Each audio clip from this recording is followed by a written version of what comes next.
కొంతమంది తెలిసి తెలియక అద్దింట్లోకి వెళ్ళినప్పుడు ఎమ్మంటే తెలిసిపోద్ది వాళ్ళకి, అద్దింట్లోకి వచ్చామంటే వచ్చిన కాడి నుంచి ఎట్లా అయిపోతుందని చెప్తూ ఉంటారు, కానీ కదలలేరు. శనిదేవుడు వాళ్ళని కదలనివాడు. మీకు ఇందాక చెప్పాను శని గురించి, వేరే దాని గురించి మాట్లాడుకుంటాం. శనిదేవుడు మందుడు అంటే స్లో, నెమ్మదిగా వస్తాడు. శని తత్వం ఎప్పుడు వచ్చినా, శని మూలాన్ని ఇబ్బంది కలిగినా కూడా ఎమ్మటే చేయాల్సింది ఆ నీలం ఉంగరం పెట్టుకోవటం కాదు.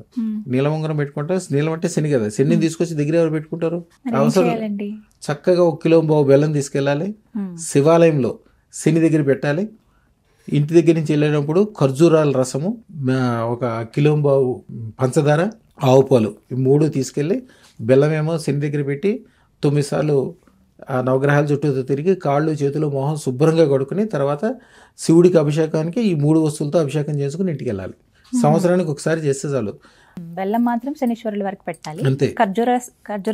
ఖర్జూర రసము, పంచదార, ఆవు పాలు, ఈ 3 అభిషేకం చేయించాలి. గంట బావు సేపు కూర్చోవాలి. గంట బావునికి బయటకు వెళ్ళేసరికి వాళ్ళకి తెలిసిపోద్ది, మనసు అంతా భారం అంతా దిగిపోయినట్టు, నెత్తి మీద ఉన్న చెడు అంతా వెళ్ళిపోయినట్టు, వెలుగు వచ్చినట్టు, వాళ్ళకి అప్పుడు దాకా ఉన్న సమస్యలకి పరిష్కారం దొరుకుతున్నట్టు. కొంతమంది అదృష్టం పెట్టుకునే శక్తి లేకపోతే, శక్తి లేదంటే ఇదే కారణం. అప్పుడు ఎమ్మటే వెళ్ళాలి, శివాలయంలో కిలోంబావు బెల్లం ఇవ్వాలి, శివుడికి అభిషేకం చేసుకోవాలి, స్వామి నాకు అదృష్టం పెట్టుకునే శక్తి ఇవ్వమని అడగాలి. అంతే.